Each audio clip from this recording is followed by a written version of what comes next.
Eric, I know I didn't count on anybody's record, but that fan was saying probably a Big Ten road game. What it feel like to you, and how big a win is it? You know, it doesn't technically. Well, I think a couple of things. One, I mean, the turnout, the crowd, mid-season form, the crowd was. To think that our season ticket holders were not involved, and we still sold the building out, and you know, it's for a great cause. So that's awesome. To be able to contribute to a cause that, you know, and we sold a lot of tickets. So that's awesome. I think Coach Painter's right. It was a crowd that certainly will help Purdue. It gave all of our new guys a taste of what it's going to be like in our building. So that's a great thing.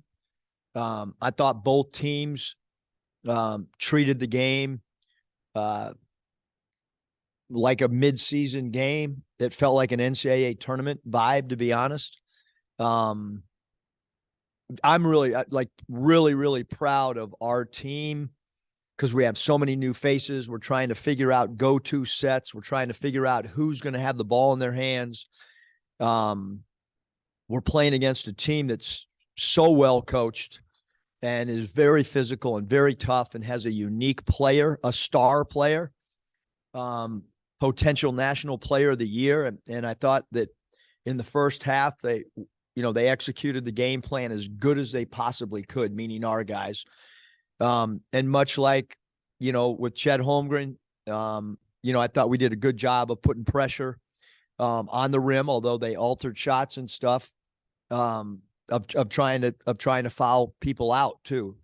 But that Purdue team has the talent, the coaching, to win a national championship. They do. And obviously, you know, I mean, we had a home court advantage tonight.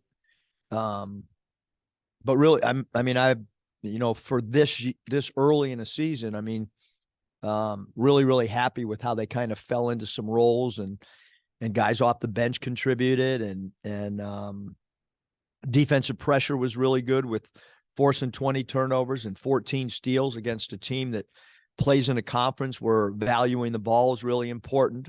The 7 blocks, really impressive against a Power 5, really tall team that's got incredible length. And you know, obviously T Mark hit a huge shot on our 15 fist out red on the wing.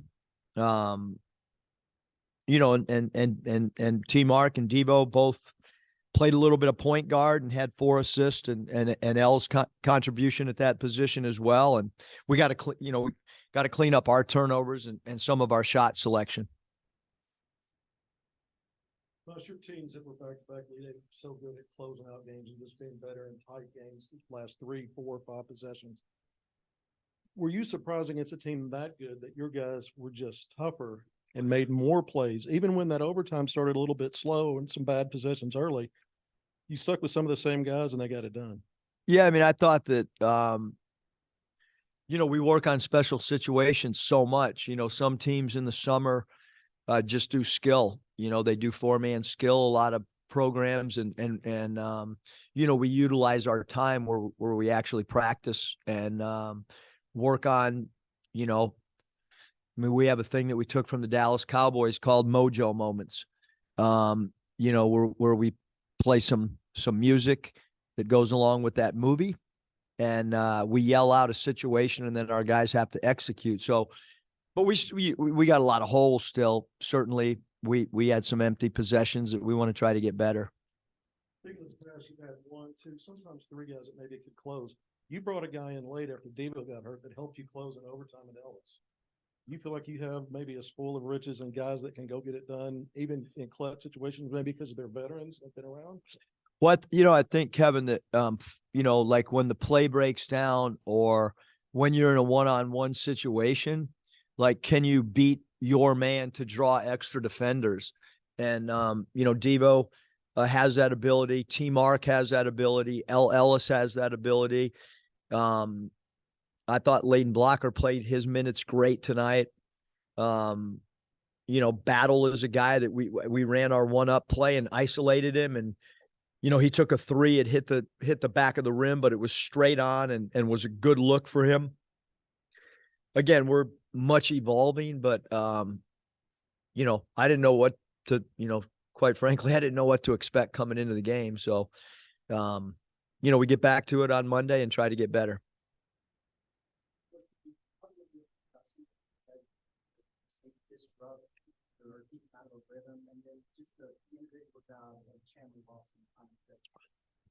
Yeah, I mean, I think I talked about it. We use basically the same rules that we did with Shaquille O'Neal, where we tried to pressure the ball. I thought that,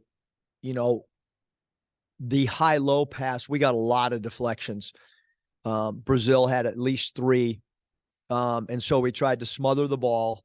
And then the other 3 guys that did not guard Edey, we tried to play a yo-yo game where you're in and out and you're stunt bluffing. And I was pretty surprised that, the way that we executed it with only having, we had a long prep obviously, but I was impressed with how, our guys, they made him work for every possession, and there was no clean entry passes, which was what we wanted. And I thought our weak side tags were really good. We had a couple steals from the weak side on their lob pass, and he's the hardest player in the country to guard a lob pass.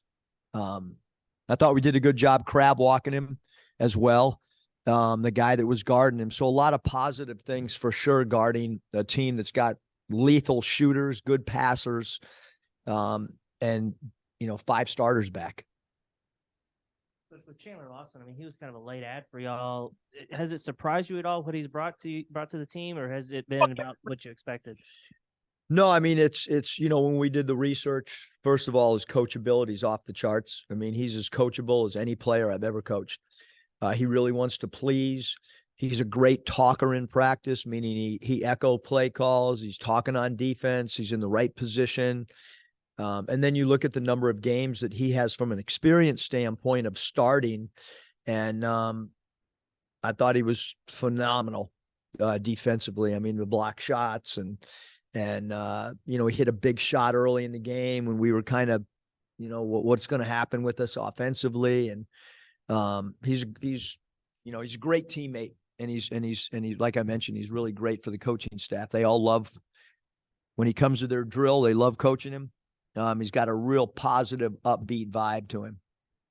Purdue finished plus 14 on the boards, but in the overtime period, I thought y'all came down with some really tough rebounds. Just what did you make of how y'all were able to do that in the overtime period? I mean, yeah, it was pretty, in the huddle, it was like, hey, we just go back in the locker room now if we're not going to rebound. We're not going to win the game. And it might not even be close if we don't start rebounding in traffic. Cause I thought too many balls were bouncing off our hands, and our guards, I thought, did a good job folding back and rebounding. TB went above everybody on a possession to grab a defensive rebound. And we got to get better rebounding the ball. And Alcorn State's got a player that's phenomenal offensive rebounder. So that'll be a lot of our emphasis heading into Alcorn is keeping one of the premier offensive rebounders off the glass.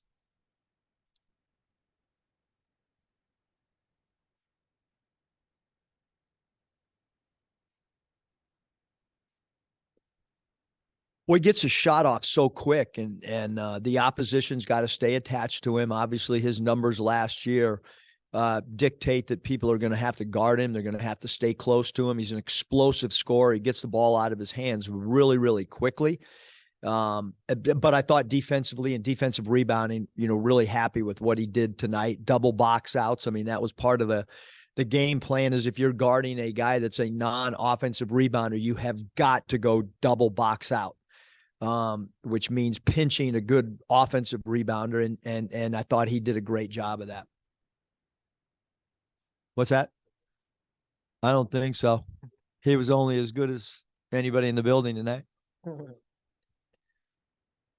I mean, he was awesome. I mean, he came to me 3 times that I can remember and said, "Coach, can I get 30 seconds?" And it was a pretty simple answer. No. So, but he did after 1-0, he did come back, but look, this was great for him. Physically, the injury, he's healed. He's got total medical clearance. I wish he would have played a couple minutes in the red and white game, but we wanted to, get another week into his, rehab, so to speak. And this was great for him because it was a physical game. It was a game you're getting bumped and dislodged, and he hung in there and played great and stretched the defense out. And, his shot selection from 3, the 4 that he took, I thought were all really good shots. He didn't force anything. And he opened up the floor for dribble drives. We went to that 15 fist up lift 4 with him lifted, and they had to stay attached to him. When you talked to us earlier this week, you talked about the challenges that Kaufman ran and Edey playing together. It didn't happen as much as we thought it would, but you were able to hold both of them fairly well. Just what were some of the challenges, and did it play out the way you thought it would? Yeah, those guys, both those guys, if you give them an angle to score, you cannot win. And so it's a matter of kind of sandwiching them. And when they catch the ball, you got to have aggressive, committed digs. And then you've got to get back to a 3-point shooter. So we talked about having multiple defensive efforts. It can't just be, hey, I'm putting effort on a dig. And, oh, by the way, I got to get back out to a 3-point shooter. So I thought that our contests were really good. And I thought we did a good job of kind of sandwiching those guys with different help guys, because we mixed it up, who kind of came down there on committed digs and tried to do it with different people. At one point it was Devo. At one point it was T Mark. Battle was designated digger a couple times. So, but those guys are, this is, Purdue is phenomenal.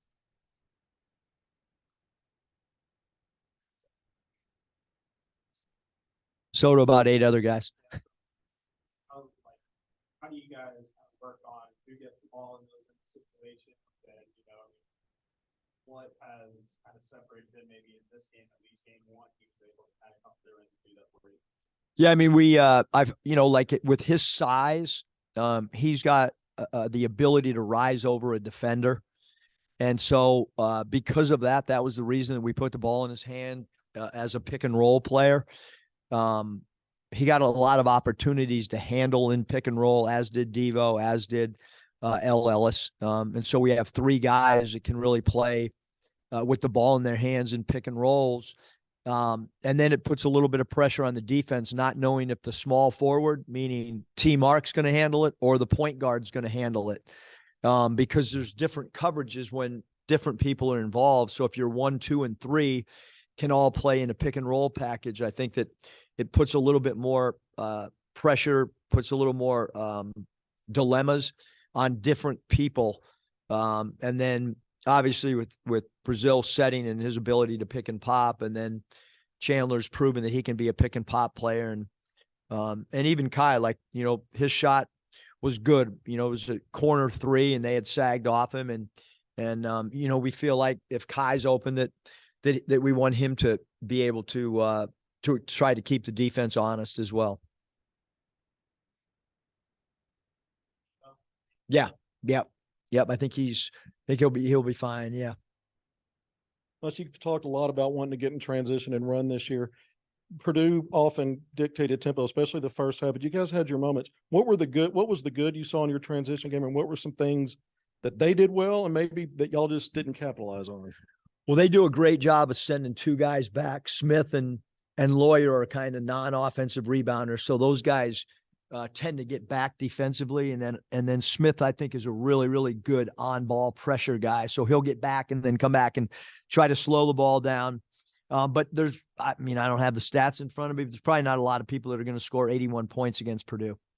Just plain and simple. Happy with the pace we played in overtime. We talked about our conditioning, and that this is why we work so hard in the summer, to be able to exert a lot of energy in an overtime game. And I thought that we did that. Probably the first half, Kevin's probably the half that, we want our primary ball handlers to not walk the ball up. So we can get better at that for sure. Quick follow-up. On March 3, I don't know if you were asked this, and I just missed it. What was the game plan there for him to read it and do what felt right, to get it to overtime? Or y'all looking with that much clock left to maybe get to the basket and try to play a longer game and stretch the game out? Yeah, I mean, I think if we would have simply just been trying to get to the cup and draw an FTA, which is a lot of times my nature, but for whatever reason, we ran on the weak side to come off for a 3. So I think when we talked about that, I think, T Mark thought like, all right, coach is fine with us taking a 3 because the first option was a weak side 3 ball. Much like a couple of years ago when when Mason took a 3 against Georgia Tech. I mean, sometimes you just feel like, there was enough time for sure though, Kevin, to try to get a quick 2, get a stop or foul, and then see what happens. So, but again, his ability to rise up is just, it's unique. How close was Graham to being available for you today? Not close. Been,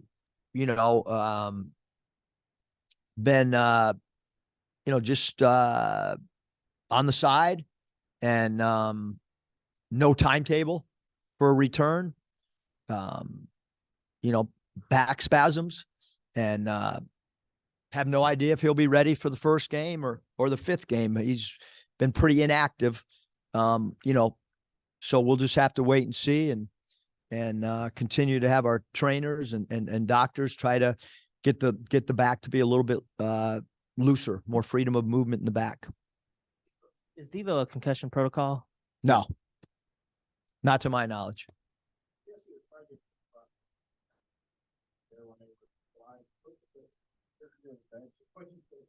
Just 2 teams that wanted to win. I mean, you don't have that effort I think there was 3 guys in a pile. And they're like a really physical team, but a really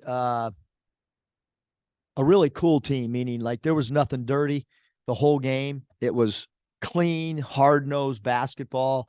And you can tell they got high quality guys. Like those guys were all in a heap and like the professionalism of the Purdue guys, like nobody was talking to each, it was like, hey, Coach Painter came over. He was checking on Devo. I was trying to help up Zach Edey. I mean, it was just like, what a incredible performance by both teams for our crowd. Like who gets to watch that in October? It just doesn't happen. Like that game was incredible for anybody that got to witness it. It really was. I mean, it was just almost as good as any game I participated in. It's an exhibition game.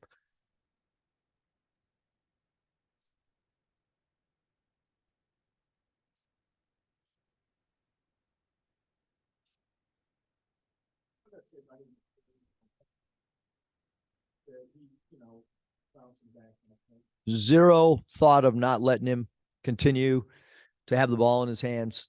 There was no thought of, hey, let's hide him in the corner. He's missed some free throws. It was like, I'm riding with him. I trust his mental toughness. No different than JD Note a couple years. He missed 10 shots. I'm riding.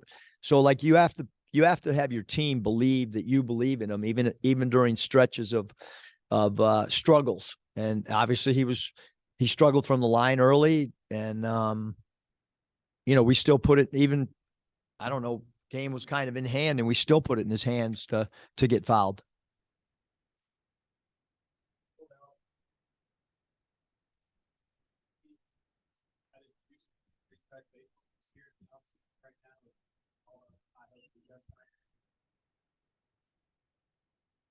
$20,000 people before Halloween. I don't know many places that can do that. I really don't. I mean, I think there's a lot of anticipation. And the good thing is anybody that was here got entertained. Woo pig suey.